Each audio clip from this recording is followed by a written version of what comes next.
Okay. So, the past 2 weeks ay nagkaroon po tayo ng mga topics na kung saan ay medyo nabulabog yung ating mga mindset. Ano? Ito pong ating kasi mundo na ginagalawan ngayon ay masasabi nating hindi na natin malaman kung ano yung tama eh. And marami din po mga Christians because hindi po nila masyadong pinapansin yung mga debatable issues, no? At hindi po nila talaga pinag-aaralan. Kaya minsan, hindi po nila alam kung ano po yung magiging stand nila doon sa mga challenging issues na ito, no? At ang nagiging response na lang po, para walang stress, hayaan na lang, no? Kaya kahit po minsan, kahit kailangan na i-rebuke yung mga tao, hayaan mo na lang, ipasa Diyos na lang natin, no?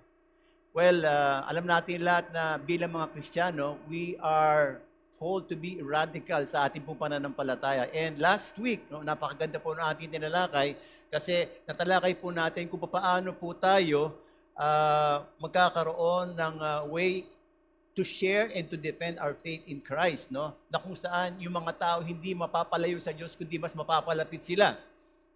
And i-point out po ni Pastor MJ yung tinatawag nating establishing connection first, no, doon sa mga tao before we share our convictions, ano? At napakaganda po na nangyari kasi po after po noon ay nagkaroon kami ng, di ba, nagkaroon tayo ng win group, ano? At napag-usapan po namin yun at napakaganda po na naging effect sa atin. And hopefully, yung po mga napag-aaralan natin dito ay makapagbigay sa atin ng enough guidance. Alam niyo po, napakalaki daw po ng factor nung tinatawag nating environment at saka kung saan po tayo nag-expose eh. Yung pong community na kung saan we associate with and the people na we associate with. Kasi nagbibigay daan daw po ito para magkaroon, ito daw po yung nagde-develop ng ating mga mindset. Ano? Ito pong ating mga series, intended po ito hindi para baguhin yung ating mga behavior. No? Hindi po tayo nagpipreach para, oy, ito gawin nyo, ito hindi po. Ang ginagawa po natin dito, we're trying to change yung ating pong mindset, yung ating mga values. Kasi alam po natin lahat, kapag na-change daw po yung ating mga conviction sa loob, yung ating mga mindset, susunod na po yung ating mga actions. Amen po ba yon? Amen po ba? Malinaw po ba? Tapos na yung ating sermon. Uwi na tayo. Okay. Uy, I want to introduce to you, hindi ko alam kung, palagay ko, alam nyo na naman ito, no? Itong trial run na sinasabi natin. Meron po tayong tinatawag na trial run. Dito po ay parang it refers to testing of a product, a business or service or process, kung siya ay mag-work, no? Before proceeding to full implementation, ang ginagawa po nila ay nagangalap sila ng mga examples, credible information, and they highlight the good outcome before trying it. So yun po yung tinatawag nating trial run, no? And wala po akong isang maisip na example na kung saan naggawa po sila ng trial run and sila po ay nag-succeed maliban po dito, no? Alam natin ito. Ayan. Alam natin, di ba? Netflix. The top video streaming service, no? Ito po ay was founded by two people, si Reed Hastings and si Mark Randolph, no? Alam mo po, itong dalawang tao na to, body-body po sila. Si Reed po ay siya yung CEO ng isang company na kanila nagtatrabaho at si Mark naman po ay siya yung VP. Now, every time daw po na sila uuwi, ay nag-uusap sila at they would want to have a kind of business, no? A kind of business service like Amazon, na kung saan, kasi po itong si Reed ay nagbayad daw po siya ng $40 kasi daw po hinirang ng BHS do sa hiraman ng BHS, na-late siyang magbigay. Naranasan niyo yun, yung nanghiram kayo tapos na-late, tapos ang laki ng penalty niyo? Ayun. Sabi niya, ayoko mangyari yung ganun na uli. No? So nag-isip siya ng isang paraan na kung saan magkakaroon sila ng business service na kung saan makaka-order online na hindi magkakaroon ng due date at saka penalty. So yun yung naisip niya. Kaya lang during that time, BHS pa po noon. 1997, that was 1997. And so, mahirap pong email yung mga BHS. But you know, that same year, no, naka-invent po ang Japan ng BCD, ng tawag dito, DVD. DVD. Naka-invent sila ng DVD. And so, August 1997, nagkaroon po sila ng trial run to have a DVD subscription-based service with no due dates or late fees and unlimited access to content at $19 a month. Well, trial run po nila yan at tininila kung mag-click. Nag-click po. 500 lamang po yung kanilang titles during the time, but nag-click po mga kapatid. And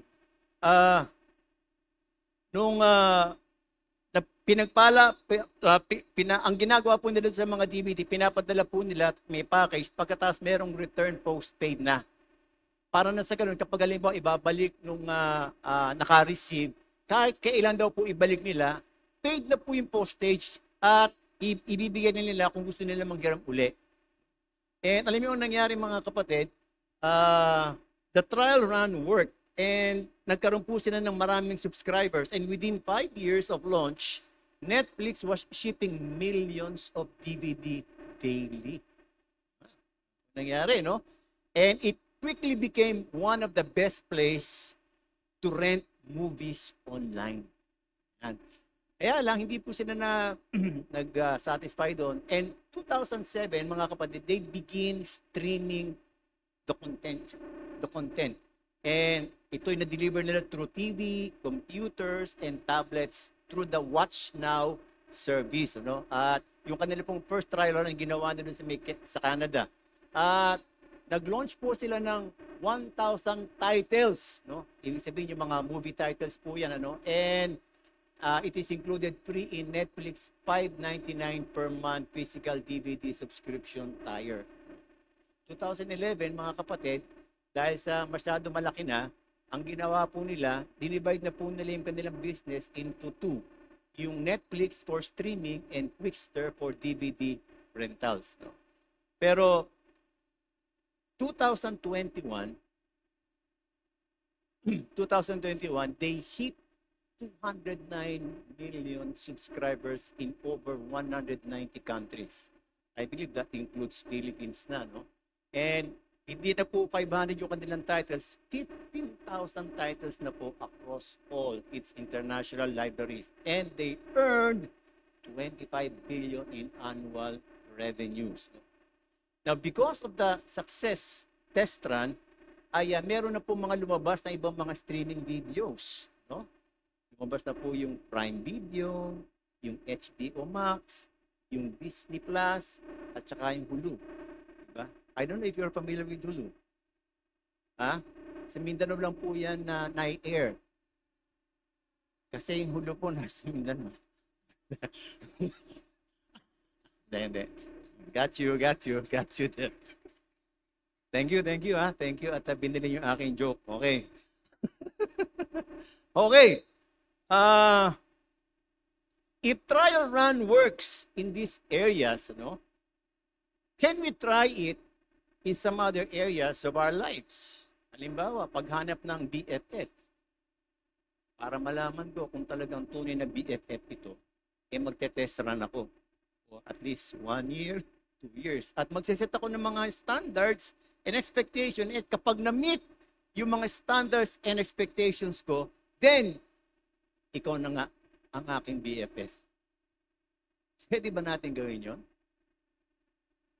Ba't nakatulala ka? Pwede bang gawin yon? Sa relationship? Ita-trial run natin yung relationship? O sige, mas lawakan pa natin. In finding a lifetime partner.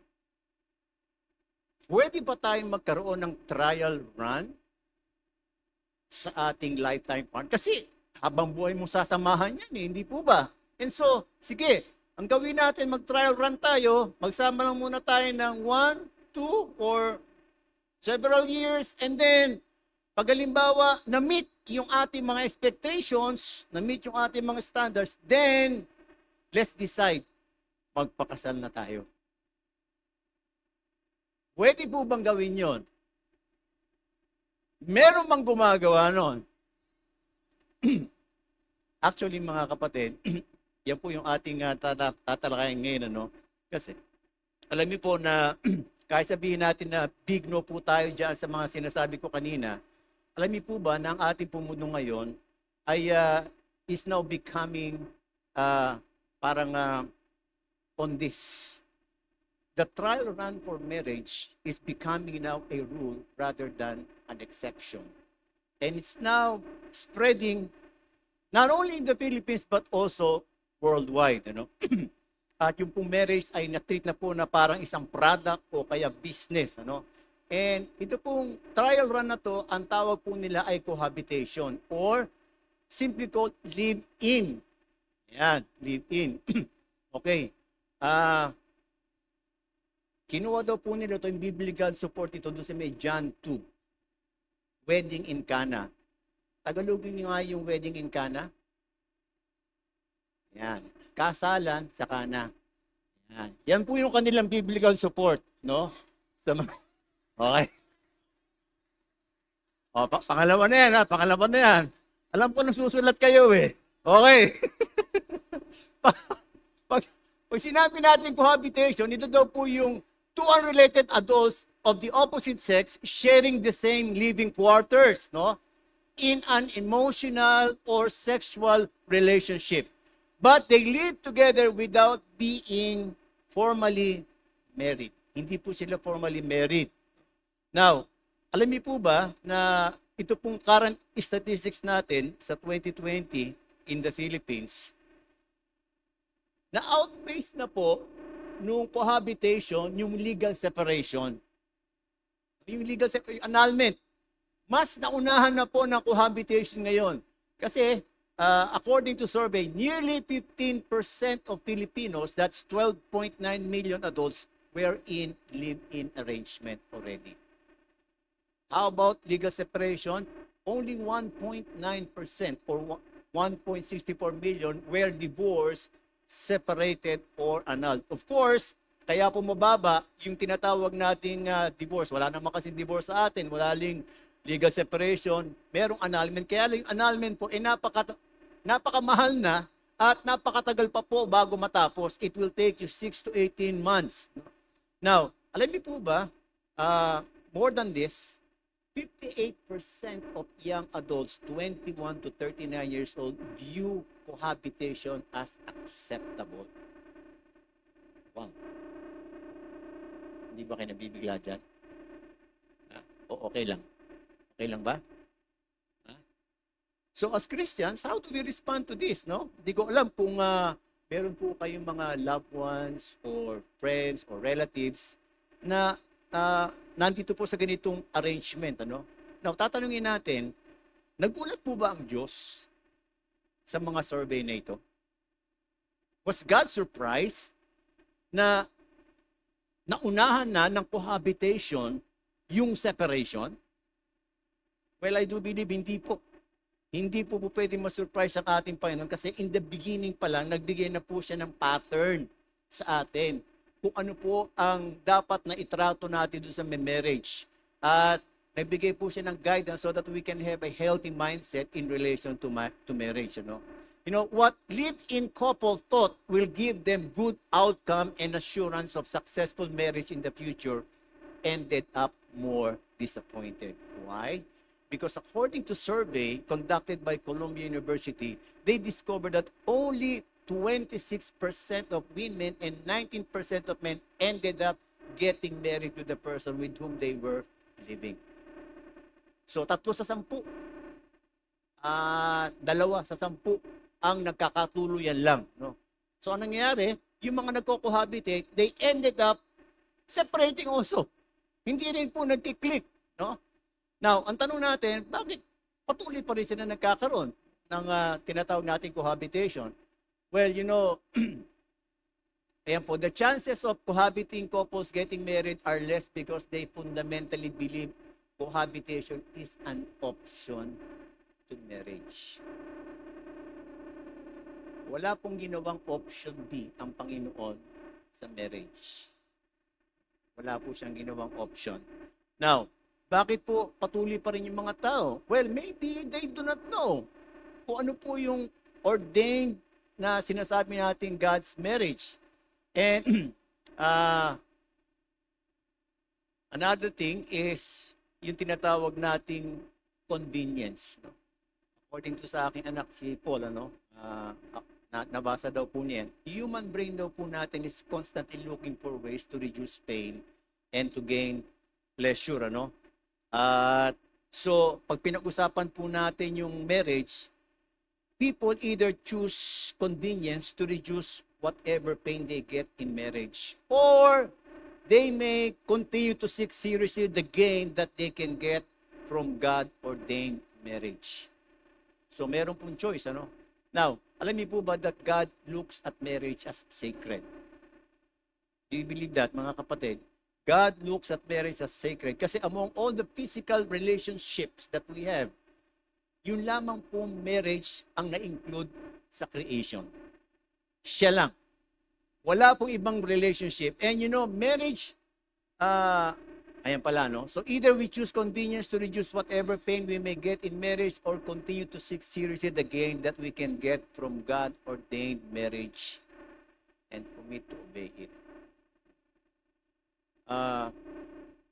Yung marriage po was the only vehicle ordained by God that can help fulfill the mandate given to mankind, be fruitful and multiply.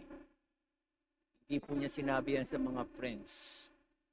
Sinabi lang po niya yan sa couple because sila lamang po, ang couple lamang po ang merong capacity to become procreator of God. And, one blessing and sacred gift that God has given to couples to fulfill that mandate, be fruitful and multiply, is sex. Tama po ba? Now, so yung pong multiply na sinasabing commission sa atin or mandate sa atin ay hindi lang mo po basta mag-produce ng bata, hindi lang basta mag-anak ng bata, but to make sure that sex will be done within the context of marriage for the purpose of producing godly offspring. Yun po yung ibig sabihin ng Panginoon sa be fruitful and multiply. You produce godly offspring. Why? Because every offspring that will be produced will become the determining factor kung ano pong klaseng society magkakaroon tayo. Imagine nyo na lang mga kapatid,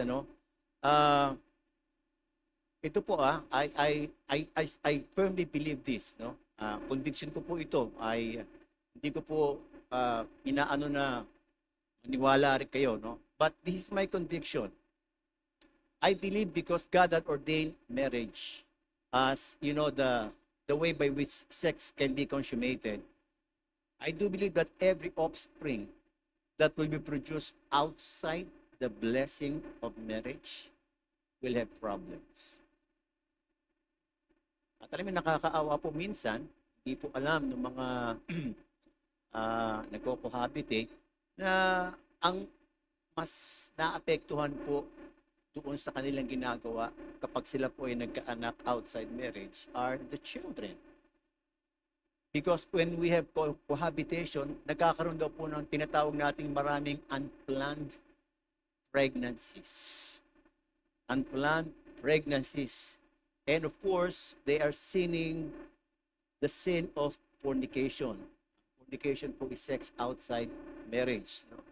Now, alam niyo po ba ang nangyayari doon sa mga bata? It will bring about negative emotional effect on them while they are still in the womb. Alam niyo po ba yung rejection and insecurity problem starts in the womb? Kapag daw po kasi naramdaman ng mga bata na unwanted sila, na hindi talaga blessed yung pagsasama, yung union, kanyang mga magulang, nakaka-apekto daw po ito sa may bata. Kasi po sa cohabitation, wala daw po kasi malinaw na responsibilidad doon sa tatay, sa nanay, kung paano nila didisiplinahin yung mga bata. Siguro sa kanila po, ang ano lang nila, sige, test natin kung okay. Kung hindi okay, wag. Kaya alam minsan, ang nangyayari, yung mga bata na apektuhan. Alam niyo po ba, pag pinag-usapan natin yung tinatawag nating godly offspring, napakalaki po ng role ng tatay. Napakalaki po ang role ng tatay. Bakit po mga kapatid? Kasi it's the father that will help complete the femininity and the masculinity of a child. Yung formative years daw po dapat present yung father na kung saan ay nandoon siya hands-on at nabibigyan niya ng tinatawag nating time and care yung bata. Dapat daw po kasama rin sa pag-aalaga yung mga tatay. Meron silang natatouch nila yung kanilang mga anak. Alam niyo po na yung touch is very important, mga kapatid, during the formative years of the child. Not only from the mother, but most especially from the father. And ito po yun, karamihan daw po, karaniwan, kapag hindi daw po nagkaroon ng distant father, walang touch yung father, walang connection yung father sa anak, ito daw po yung nagiging cause reason kung bakit nagkakaroon ng homosexuality. Ako po, nagpapasalamat ako dahil sa natutunan ko po yan, At talagang nagbigay po ako ng time, sa mga anak ko. Hindi po nakakabawas kasi ng pagkalalaki, yayakapin mo yung anak mo, kahit lalaki. Hindi po nakakabawas yun, Maski hanggang ngayon po, yung akin po mga anak, buso na buso po yan sa touch sa kanilang nanay, sa kanilang mama, and sa akin. Kahit nga ngayon, malalaki na sila, kumikis pa po sila sa akin, Hindi ko lang alam kung talagang mga lalaki sila, pero tatanungin ko po yung kanilang mga asawa kung talagang mga lalaki sila. Yun po mga kapatid. So there is a great need for God-ordained marriage, wherein sex should happen for the purpose of not only expressing deeper intimacy sa mag-asawa, kundi to produce godly offspring born out of the couple's love with one another. Alam niyo po ba kapag ang bata daw po nakikita niya na yung kanyang nanay at tatay nagmamahalan, yun daw po ang nagsisilbing security, binding security ng mga anak. Pero kapag nakikita daw po ng bata na palagi nag-aaway yung nanay at tatay niya, yun daw po yung nagkukos kung bakit nagkakaroon ng insecurity mga bata at nagiging KSP. So every children that is born can either help build or break our society. A family can either manufacture a good leader or a criminal. Ganyan po kaselan. Kaya po isinama ng Diyos yung marriage. Kasi kailangan, since marriage ang panggagalingan nito mga bata na to, importante po na alam natin yung ordained, designed by God about marriage. So, ano po ba yung tinatawag natin God-ordained marriage? So, let's go back to the where everything begins, Genesis 2:24-25. Masabi po dyan, therefore a man shall leave his father and his mother and hold fast to his wife, and they shall become one flesh. Napakaliit po nitong verse na to, but it explains to us ano po yung ibig sabihin ng marriage. Pero bago po tayo mag-umpisa, let us pray. Panginoon, maraming salamat po sa pagkakataong binigay mo po sa amin. Hayaan mo po na ikaw mangusap sa amin. At hayaan mo po, Panginoon, na banal mong Espiritu ang mangusap at magbigay sa amin ng spiritual understanding that we may be able to receive what you would want us to receive today. This is our prayer in Jesus' name. Amen. Tinutuluhan ko po yung aking ng commitment over convenience. Pag pinag-usapan daw po kasi natin commitment to obey yung God's command, it will always be costly. Hindi po madali. But, it pays abundantly at the end. Kesa naman daw po, when we choose convenience over commitment, oftentimes, yung pong convenience, it gives us enjoyment now, but it will always give us the pain later. And so, dito po sa ating tatalakayin, ay gusto po natin na makuha natin yung importansya ng commitment dito sa marriage. At ito po, magkaroon tayo ng talagang stand sa ating mindset kung ano po talaga dapat ang gagawin natin sa marriage. Sino po dito may mga asawa? Pakitaas ang kamay. Sino dito yung balak na mag-asawa? Yung mga may balak na mag-asawa, meron ba? Ayaw magtaas. Sino na po rito yung sawanan na may asawa? Wala namang sawa. Okay, konting historical background lamang po. Ito pong Genesis na pinagkuhanan po natin. Alam natin, ang author po nito, wala iba kundi si Moses. At ito po ay sinulat ni Moses sa mga Jewish people during their 40-year wilderness journey in the Sinai Peninsula. At ang aim po nito is just to give an account of the creation of the world, itong Genesis, the early history of humanity and the origins of the Jewish people. But yung pong particularly, yung Genesis 2 po, ito po ay sinulat para na sa ganon, i-define yung humanity's identity as God's image bearers. Ayan.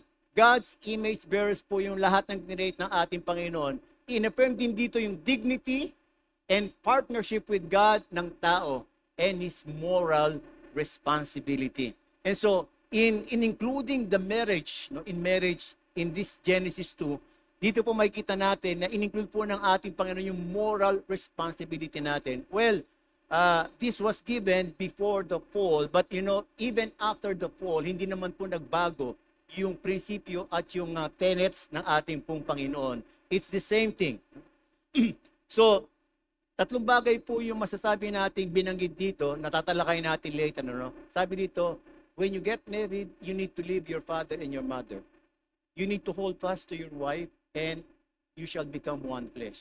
Kung titingnan natin mga kapatid, yung tatlong ito, yung unang dalawa, nakapokus sa lalaki, di ba? Man shall live and then the man should hold fast to his wife. Bakit kaya? Bakit kaya dalawa yung sa babae? Tapos yung pangatlo, silang dalawa. Okay, malalaman natin kung bakit. Tingnan po natin,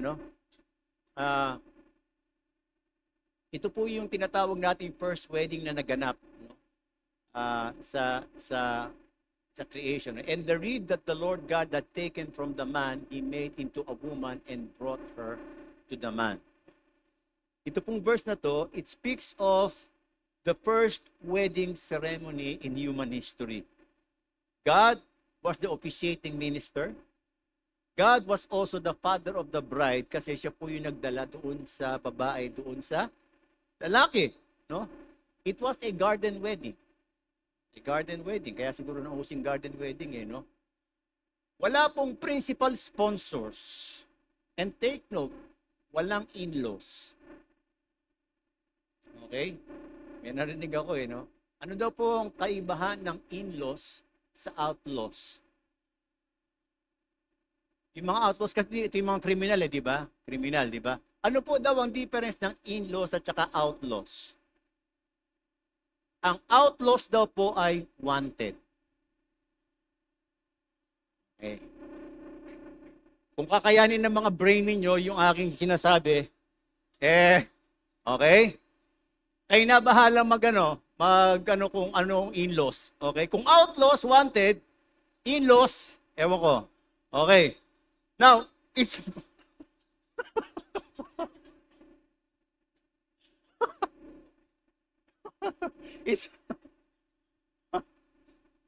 Meron ba kayong mga in-laws? Ha? Buhay pa ba? Well, it's important to note na yung agent daw po, yung agent involved in biblical marriage is this. One man, one woman, and then God. Now, ngayon po, masasabi natin, meron na tayong iba't ibang ways on how to conduct the wedding ceremony. At marami na po mga tao ang involved, So marami na, may mga ninong, ang dami mga bridesmaid, mga ninong na mga 30, mga 30 pairs, di ba? Okay. Tapos, pero alam natin lahat that even though marami pong taong involved, mga kapatid, marriage will continually become a spiritual ceremony wherein God, the man and the woman is involved. At kapag nagbibigay daw po ng mga vows, yung mga ng 3 yellow pad paper, yung mga couple, hindi lamang daw nila sinasabi yung sa kanilang mga asawa, kundi sinasabi nila sa harapan ng Diyos. They are making a covenant. And so, marriage for God is a covenant more than the physical marriage contract. Okay. Now, we will notice also, nung sinabi po ng ating Panginoon yan, meron pong word na, therefore. Ano po ibig sabihin kapag merong therefore? Meron daw pong 4. Natitingnan tayo. Okay. Kailangan daw po, tingnan natin yung preceding verse kasi merong sinasabi doon kung bakit nagkaroon ng therefore. No? Now, what do we think, para po talakayin natin, what do we think was the first known problem in the Garden of Eden which gave birth to marriage? Ano daw po yung unang-unang problema sa Garden of Eden na nagbigay daan para magkaroon ng marriage? Ha? Ano po yan? Ito po yan. Aloneness. Okay? Then the Lord God said, it is not good that the man should be alone. I will make him a helper fit for him. Okay. So, kinrate po yung tao, yung lalaki, pero sinabi ng Panginoon, mukhang hindi maganda na nag-iisa lang yung lalaki. Okay? And so, yun daw pong sinasabi nitong alone, it came from the Hebrew word na hindi naman daw po sinasabi na God is not enough. Kasi po pwede natin sabihin, pwede naman mabuhay ng lalaki na lang. Tapos nando ng Diyos. Kumpleto na. Diba? Sa palagay nyo, okay ba yon? Wala na sana nagkasala. Diba? Hindi naman natin sinisisi mga kababaihan, ano? Ganun lang talaga buhay. Okay. The very reason why marriage was instituted because God would want to solve the loneliness of man. And so mga kalalakihan, tandaan po natin, wag natin kakalimutan. Ang nagtanggal po ng kalungkutan natin ay ang mga kababaihan. Tingnan po natin yung yung ating mga asawa, kung kasama yung mga asawa nyo. Yan. Pick up line lang po ng konti, pick up line. Sabihin natin sa, di ba sabihin natin sa mga asawa natin, alam mo, para kang noodles. Kasi, lucky me. Yeah. Lucky me, di ba? Okay. Nakakarami na ako. Okay. Ang ibig sabihin po nito, God would want the man to have a face-to-face relationship. Yun po yung ibig sabihin nun ng ating Panginoon. God is not saying that He is not enough. Ang gusto po ng ating Panginoon, magkaroon siya ng face-to-face relationship with other person. At yun po ay yung babae. Now, yung mga preceding verse po mga kapatid, makikita natin, it talk about two important words as prerequisite to marriage. And that is, pakibasa nga po, 1, 2, 3. So marriage does not start in wedding, but start with this, preparation and selection. And since yung lalaki ang may problema, yung lalaki po ang pinrepair ng Diyos. Okay, so ito po yung preparasyon na ginawa ng ating Panginoon kay Adam. Number 1, the Lord God took the man and put him in the Garden of Eden to what? To work it and keep it. So ano pong pinipare na ng Diyos para sa lalaki? Anong tinuro sa kanya? Tinuro ang magtrabaho. Yan. Okay, bakit? Kasi in the future, the man will become the provider, no, of the family. No? Naalala ko isang estudyante ko, nung nakikita yung nagwawalis ko isang lalaki. Sabi, ang cute niya. Hindi marunong magwalis, so tignan mo. Ano naman na kinyut ng isang taong hindi marunong magwalis? Diba? Cute yun. Cute siguro yun kapag hindi mo pa asawa, pero kapag asawa mo na hindi na cute yun, ang tatawag mo sa tamad. Kaya ano po sinabi dito mga kapatid? That's the preparation that the male should be doing. Kinakailangan magtrabaho. So wala pong karapatan manligaw o mag-asawa ang lalaki pag walang trabaho. Amen ba yun? Kahit manligaw saan kayo mahingi ng pan-date nyo? Diba? Yan. Kay Joed kay mangingi, kay Pastor MJ. Diba? Hindi pwede yung ganun. Okay. So, ano po yung pinipare dito? Physical. Okay. Pangalawa, sabi ng ating Panginoon, so out of the ground the Lord God formed every beast of the of the field and every bird of the heavens, and brought them to the man to see what he would call them. And whatever the man called every living creature, that was its name. So kung yung unang pinipare po yung physical, ano naman po ang pinipare dito? Ano sa palagay nyo? Nagtanong ba si Adam kung, Lord, okay lang ba na ipangalan ko dito baka? Okay lang ba? Okay lang ba na ipangalan ko dito kalabaw? Nagtanong ba? Ang sabi niya, no, kung ano daw po tinawag niya, yun na yun. So ano po tinuro sa lalaki? To make decisions. Di ba? Ano po yun? Mental. Tinuruan ko ng decision. Kaya po alam niyo ang wiring daw po ng mga kalalakihan, we have the capacity to make decisions. Either palpak, good. Kaya nga po inuutusan yung mga kababaihan, hindi po ba? Na irespeto ang mga asawang lalaki kahit merong palpak na decisions. Just trust God for them. Kasi alam niyo po ba mga kapatid, kapag daw po kasi minsan nadodominate ng kababaihan, ang kalalakihan, at para bang ang nagdi-decide na ay yung babae, alam niyo po ang nangyayari sa mga lalaki, bumababa daw po yung kanilang confidence level. At ang nangyayari sa kanila, nagdideklara na yung lalaki na sasabihin niya, sa pamilya nito, ako na palagi ang merong last say. At ang aking last say, yes dear. Gusto niyo maging ganon yung mga asawa niyong lalaki? Yes dear na ng yes dear? Ha? So, inano po yung mental. And of course, alam natin lahat na ang ating Panginoon, meron siyang continuous connection and communication kay Adan. Di po ba? Every afternoon, nagkakaroon po, although indirectly po yan, hindi po sinabi yan directly sa may Bible. So, kung una, physical, tapos mental. Ano po yung pangatlo? Spiritual. May kulang? May kulang ba? Emotional. Now, sino magpupuno ng emotional? Kaya po, kinreate si babae. Yan. Kasi po kami, kinreate po kami, ito ang ginagamit. Ang mga babae, kinreate, pag nididecision po sila ang ginagamit nila, ito. So, ayan.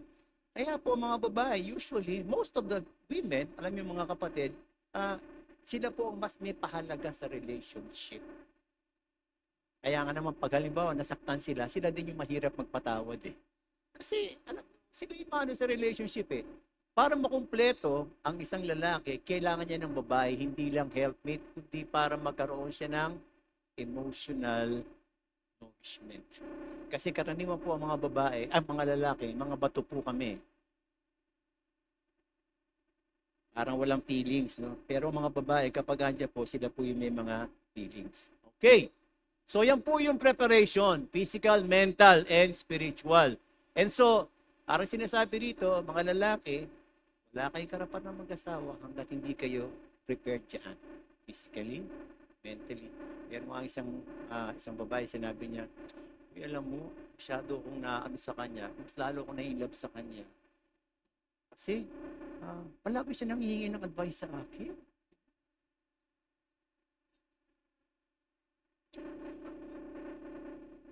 Hoy, babae, inutil yan.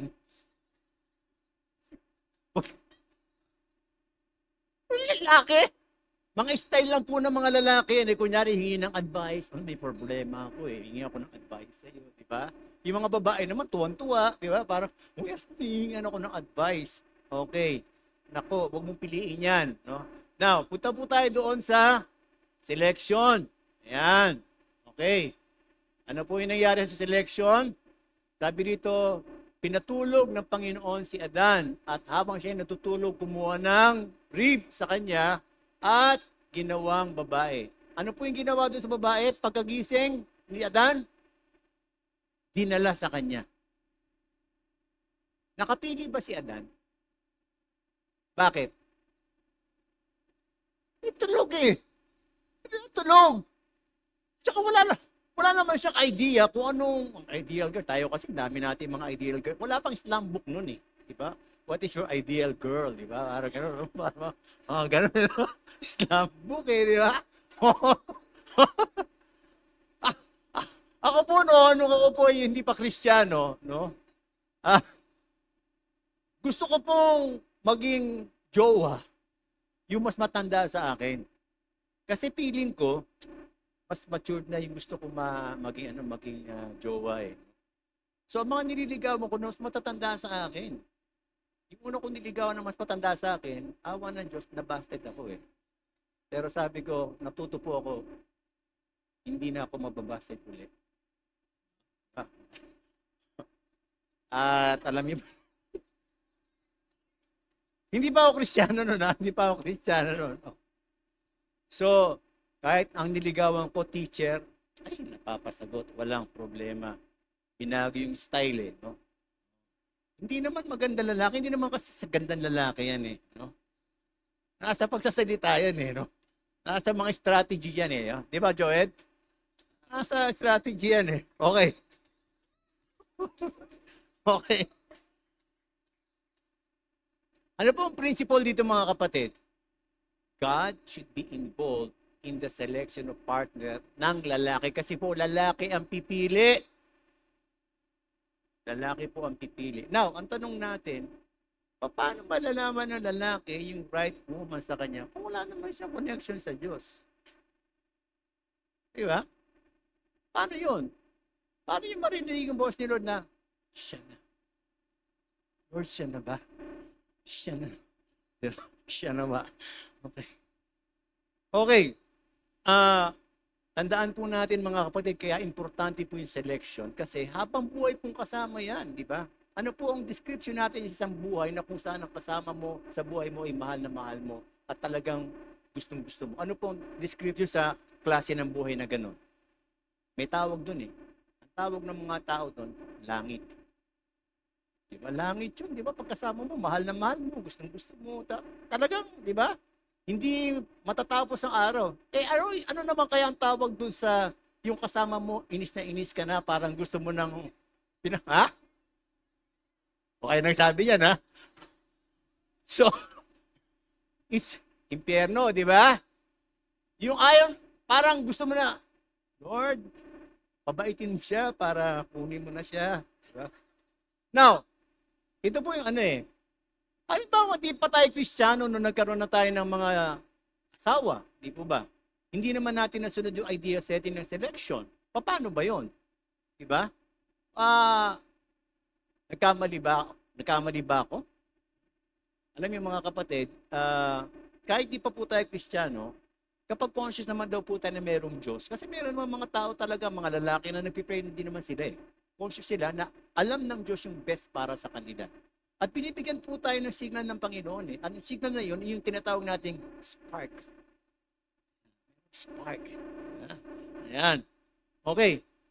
So kaya kahit na hindi po ideal yung nangyari sa atin, hindi natin nasunod yung ideal na in-involve natin ng Diyos at tinanong natin ng Diyos kung sino yung ating right partner, sa Diyos po walang aksidente. Sabihin po natin, sa Diyos walang aksidente.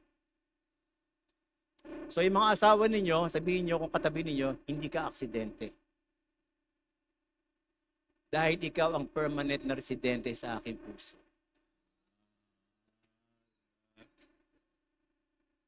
Kaya lang, ito po isang pick-up line eh. Kaya lang yung mga permanent resident natin sa ating mga puso, medyo bastos po sila eh. Bakit? Kasi walang paalam, basta-basta na pumasok sa puso natin.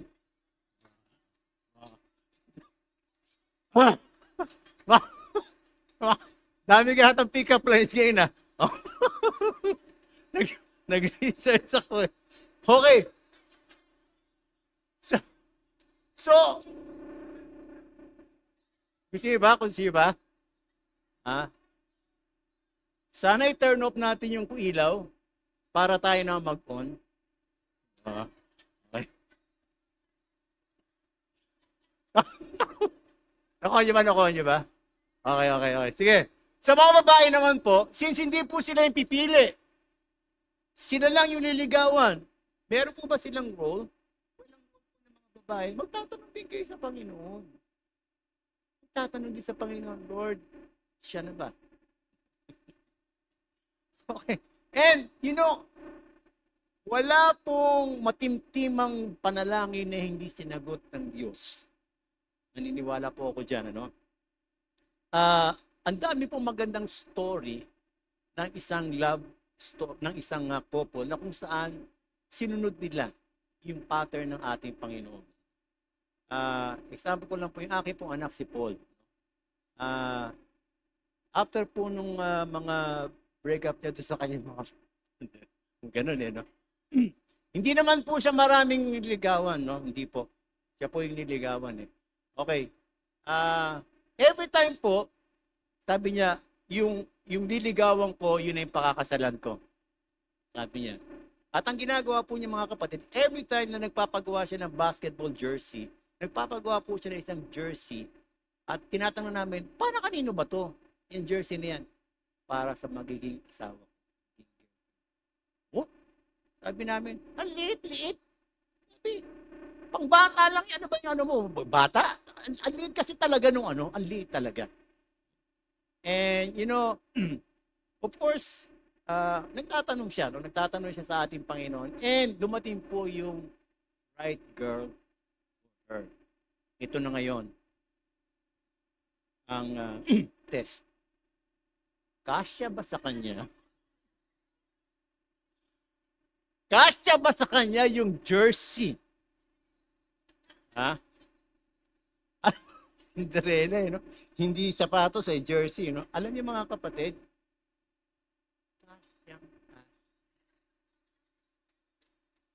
at hindi po naging mukhang suman si Eunice. And so, na-convince po siya. And of course, kami rin po na-convince siya nga. Ano? Jersey mo siya. Hindi, of course, confirmation na lang po yung jersey. Siyempre, unang confirmation yun, doon sa may puso Di po ba? Okay. So, importante po yun marami din po mapait na istorya ng mga couple na hindi sinamahan ng panalangin yung pagpili ng ba yun? At nauwi po sa hiwalayan. So, we don't have to resort to trial run in marriage because God had already given us a clear pattern on how we can prepare for it. Alam niyo po, pag pinag-usapan natin yung talagang formal na pagkakasal, ngayon po kasi parang ang tingin ng mga nagko-cohabitate, parang wala nang dating yung pagpapakasal Bakit ba magpapakasal pa? Diba? Anong gusto ninyo? Nagpakasal? Pagkatapos, away naman ng away? Or, hindi nagpakasal, pero ayos naman ang pagsasama? Sige. Ano sagot nyo? Halimbawa, kayo sinyera nun. Hindi kami nagpakasal, pero hindi naman kayo away ng away. Kayo, nagpakasal kayo, pero away naman kayo ng away. Kristiyano pa kayo. Ano pong sasagot natin? Well, I do believe that it's not about being okay in the eyes of men and in pag pinag-usapan po natin ng marriage, it's all about, is it okay in the eyes of God? Kasi ang Diyos po ang nag-create ng marriage So siya lang po makakaalam kung tayo po ay nando sa may landas ng kanyang kalooban. Okay? Now, during the time of Moses po, usually mark daw po kapag married na yung dalawang tao, ay ito po sabi diyan, they are established through mutual consent. Of course, ng parents, family agreement, siguro yung mutual consent is yung babae at lalaki. Family agreements and yung consummation.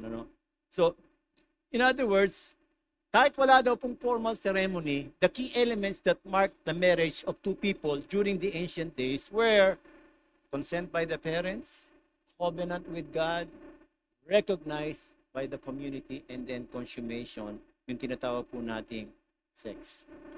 So talakay na po natin ito tatlong bagay na ito, kasi malapit na mag-oras Okay, tatlo po yung sinabi dito, leave his father and mother, hold fast to his wife, they shall become one flesh. Sabi natin dito, na yung lalaki po inuutusan to leave his father and mother. And bakit ito po inutos sa mga kalalakihan? Ang ibig sabihin po nung leave dito is to loosen and to commit self.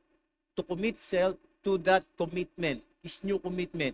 And yung living daw po ng lalaki doon sa kanyang pamilya, it marks the beginning of his commitment to build his life and his family of his own. Yun daw po yun. And importante po na matutunan ng husband na yung kanyang loyalty ay hindi na po sa kanyang nanay, kundi sa kanyang wife. And may hirapan daw po na may sa katuparan nito, itong sinasabi ng ating Panginoon na magbibuild ng own family kapag nakapisan para po doon sa in-laws. Alam niyo po, God knows best. Alam niya na magkakaroon ng problem. Anticipated po niya na magkakaroon ng problema kapag ang babae po, asawang babae, ay naka-stay doon sa bahay ng lalaki. Kaya doon, tinutusan and marami tayong mga istorya na narinig na nagkaroon ng problema sa mga in-laws. Nagkakaroon na naman po ng problema sa in-laws kapag magkasama hindi po kasi po pwedeng dalawa ang reyna sa buhay ng lalaki. And so, by experience, nagkakaroon po. Kaya nga po, yung mga outlaws, mas wanted kaysa doon sa mga in-laws. Okay. Yung idea po ng marriage ng ating Panginoon is the blending of two lives in the deepest possible way into a new unit. Kinakailangan daw po magkasama sila handling their own conflicts. Hindi daw po dapat tatakbo palagi sa nanay o sa tatay pag nagkaroon ng problema. They must not involve others in their conflict. At sabi dito, a new unit that will both satisfy the individuals involved and serve the purposes of God in the highest possible manner. So yun po yung unang-unang utos ng ating Panginoon kapag mag-aasawa na. So, preparation and then selection at pag nag-asawa na, ito po yung unang-unang gagawin. No? Yung po mga kinakounsel ko, siyempre tinatanong ko po, saan kayo titira after? Sinasabi, may bahay na po kami. Alam niyo po sa mga, pag tinanong yung baby boomers, no? Pagdating sa preparasyon, diba? Sasabihin ng mga baby boomers, preparasyon yung sinasabi mo, there is no such thing as preparation for marriage. Sinasabi ng mga baby boomers basta go lang, diba? Pero sa mga millennials ngayon, sa mga Gen Z, ay hindi po pwede. Kailangan may bahay na ako, kailangan may kotse na ako, kailangan may maganda akong trabaho. Ang dami mga kaya minsan inaabot na ng 30, 35 bago mag-asawa. Ano po ba yung preferred age para mag-asawa ang isang tao? Wala. Ang alam ko, 19. Naintindihan mo na yung patakaran about marriage. Okay? 19. Alam niyo na 19. Okay. Pangalawa, the man should hold fast to his wife. Ano po ibig sabihin nito? Ang ibig sabihin po ng hold fast is stick to your wife. Be faithful to your wife. Bakit, ang tanong ko, bakit yung lalaki yung sinasabihan dito? Bakit lalaki na naman? Diba? Bakit yung lalaki mag-stick sa wife? Bakit po, sa palagay nyo, bakit ang dahilan? Bakit? Alam niyo po kasi ang mga lalaki, meron po kami mga tendencies Yan. May mga tendencies po kasi. Alam niyo po, ang brain construction po namin mga kalalakihan is very much different from the brain of the women. Okay? Sabi nga ng iba, pag binuksan mo yung utak ng mga lalaki, ang makikita mo dyan, sex. Yan, sa mga lalaki po, meron po kasi mga tendencies, especially kapag hindi po talaga malalim sa ating Panginoon, meron pong tendency na maging not one woman man sa kanilang mind. Attraction was given to us by God. Masasabi natin na Gift po yan sa atin ng ating Panginoon.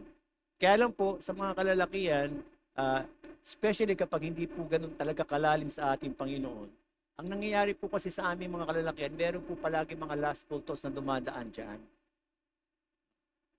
Sa mga babae po, kapag nakakita sila ng mga billboard na mga naka-brief, hindi sila nata-turn on doon. Sa mga lalaki po, pag nakakita kami ng mga nakabikini, no? Ewan ko lang kung naranasan ng mga kalalakihan to, no? May mga istorya na dumadaan dyan. Istorya na dumadaan, mga lustful thoughts, no? Meron nga isang pastor po to, sabi niya, no?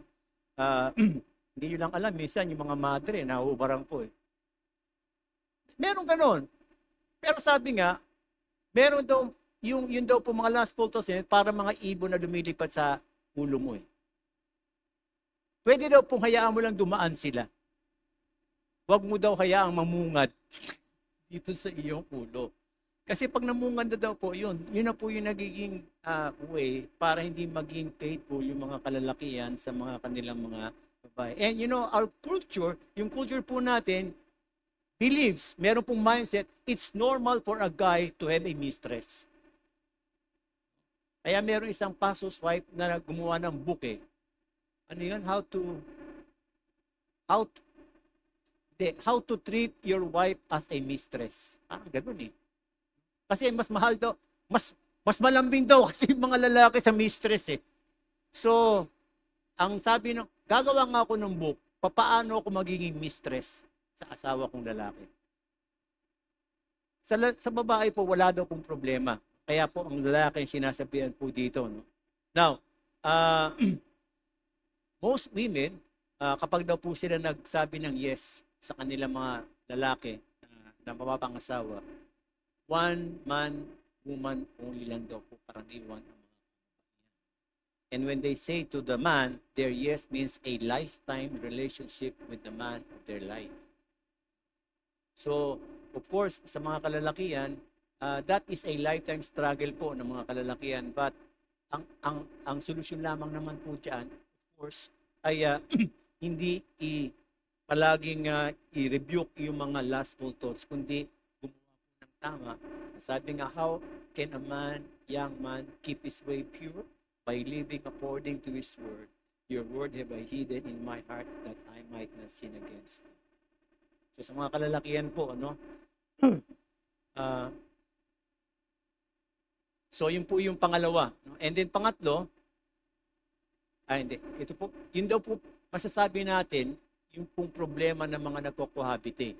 Yung pong mga nagko-cohabitate daw po mga kapatid, there is a higher unfaithfulness tendencies for them. According to survey, mga kapatid, cohabiting men and women are 5 times more likely to have secondary sexual partners than married couples. Akala po ng mga nag-trial sa marriage, yung mga nagli-live-in, akala nila effective yun, na sila na. Pero alam niyo po ba, 5 times more likely that they will have secondary sexual partners than married couples. So yun po mga kapatid, leave his father and mother and then hold fast to his wife. That's the role of the man. And then lastly, the role of both, they shall become one flesh. It's a lifelong union requiring intentional effort in loyalty, shared purpose, intimacy, and mutual respect. And alam niyo mga kapatid, isa po ito sa masasabi nating dapat pinupurso daw po ng mag-asawa. We should not pursue na tayo po ay magtagal bilang mag-asawa. What we need to pursue as husband and wife is to become one. Yung to becoming one daw po, hindi po yan uniformity na magkapareho palagi kayo ng damit. No? Pareho kayo palagi ng t-shirt. Hindi po yun yung unity. Uniformity po yun, mga kapatid. Yung oneness po na sinasabi dito ng ating Panginoon, it goes beyond the physical, emotional, spiritual, and every aspect. At ito po yung mga masasabi natin mga practical, sharing responsibilities, alam niyo po, nade-develop daw po yung ating pagiging isa kapag nag-share daw po ng responsibilities, Kaya yung kaninang sinasabi, ang cute dahil hindi marunong magwalis, Ako, huwag niyo pong hangarin na mapangasawa yung mga ganon. Sharing responsibilities in the house, in the household chores. Alam niyo, kapag magkasama na po, pwede naman palaging mag-combine. Di po ba? Sige, ako maghihiwalay ng puti sa dikulor. Ikaw ang magsabon, ako ang magbabanlaw. Alam niyo po ba na kapag nagsasama palagi ang mag-asawa sa mga responsibilities, halimbawa, pag namalengke, dapat magkasama po dapat na mamalengke para alam ng lalaki kung magkakanin mga presyo ng kamatis, sibuyas, no? Hindi nagreklamo na, ano ba yan, gusto yung pera, no? Ayan. So, merong shared responsibilities. Pwede din po yung respecting each other, no? Na kung saan ay binibigyan natin ng leeway, ina-understand po natin yung mga kahinaan. Ano? Alam niyo po ba yung mga weaknesses daw po natin? Kapag daw po nakita natin that it's a way by which we can complement with one another, nagiging maganda daw po yung pagsasama. Yung kahinaan po ng ating asawa ay minsan kalakasan po natin. Hindi malambing. Hindi siya malambing. Ikaw malambing. Ano gagawin nyo? Huwag na maglambingan.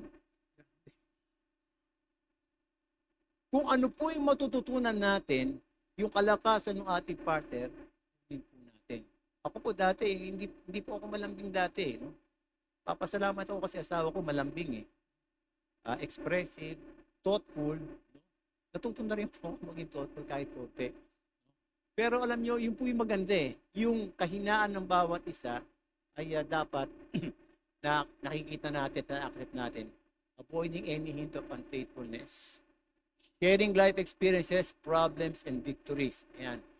Hindi po nag-uusap lang dahil sa kain na ba tayo? Diba? Ano ulam natin? Saan mo ba nilagay yung ano ko? Ayan. Minsan daw po, may mga mag-asawa, sinasabi nila, alam mo, 3 years na kami hindi nag-aaway.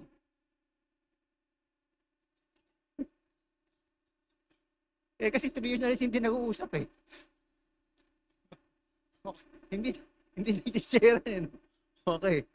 Resolving conflicts together at hindi daw po ini-involve yung ibang mga tao. Alam niyo, pag ginagawa daw po natin ito, supporting other, and more importantly, maintaining romance and affection with each other. Kahit maputi na ang buhok, ano?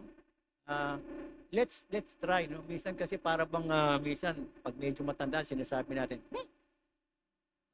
aswala-swala naman, tanda-tanda na. Pagkaliba, si Lolo at si Lola, nagkikisan, kadiri. Parang,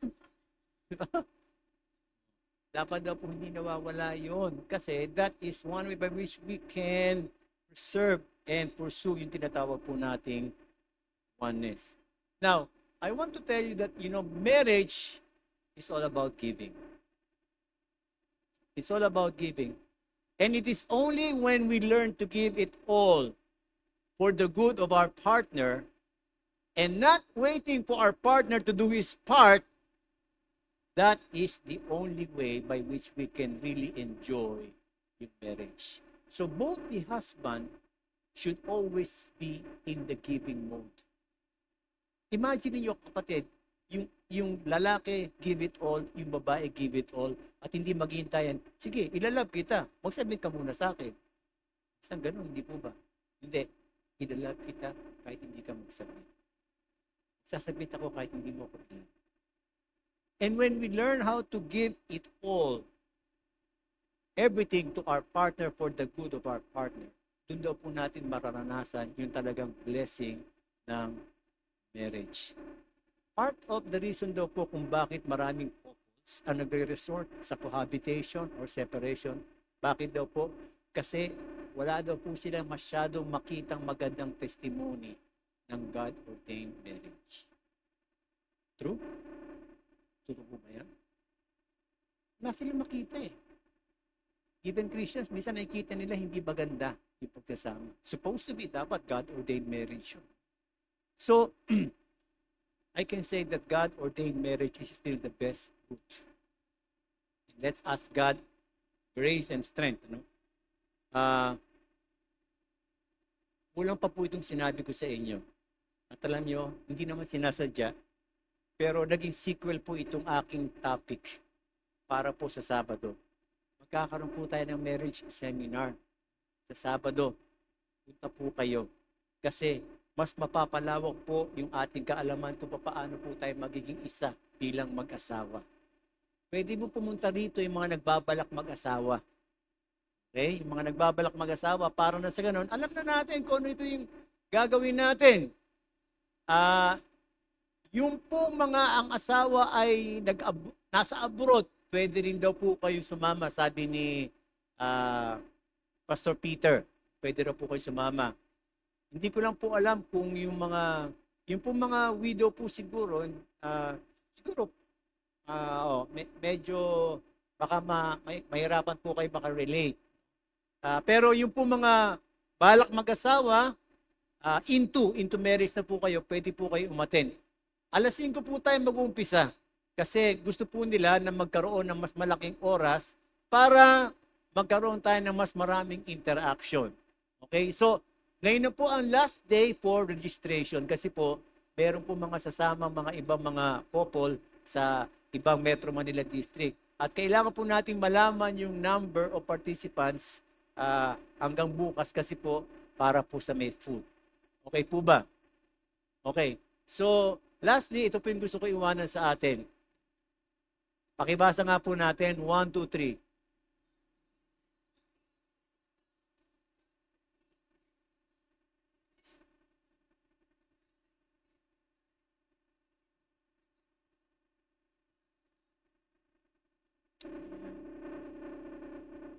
Gusto po ba natin na kumaunti yung cohabitation thing, yung separation?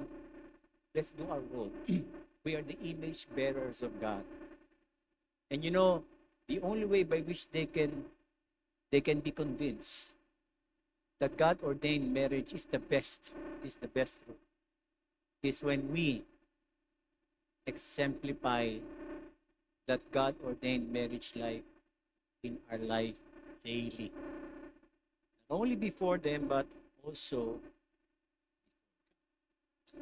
Amen. Tayo po tayong lahat at manalangin tayo.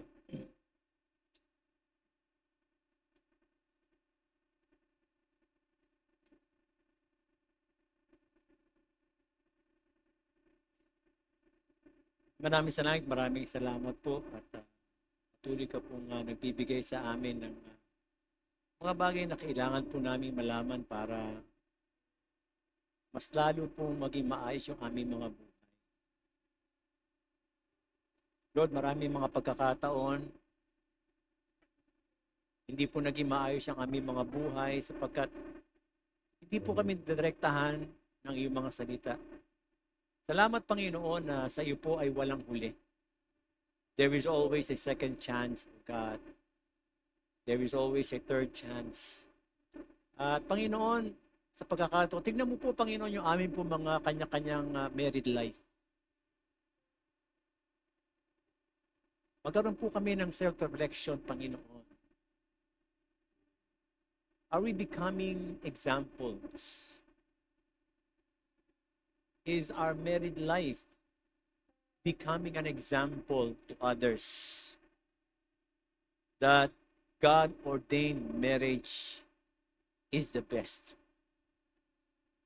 Panginoon, kung nagkukulang po kami at mayroong mga bagay na dapat pong ayusin, Panginoon, sa aming married life, Lord, alam namin nandyan ka para tulungan kami. Because you are the author of marriage. At kung kami po ay mayroong desire na maayos ang dapat maayos sa aming marriage, ikaw po ang unang tutulong sa amin sapagkat that is your desire, Lord. That we become one. That we become passionate, Panginoon. That our union, Lord, will always be blessed. Panginoon, I declare your blessing, Panginoon, sa lahat ng union na nandito. And Panginoon, ihanda mo po kami, Panginoon, doon sa gaganapin na seminar namin sa Sabado, Panginoon. Bigyan mo po kami ng excitement, Panginoon, at hayaan mo po na magbigay daan nito para na sa ganun yung mga bagay na kailangan pa pong maayos, Panginoon, sa aming mga married life ay maisayos. Salamat din po, Panginoon, sa mga anak na nandirito, yung mga nagbabalak, Panginoon, na magkaroon ng partner sa kanilang mga buhay.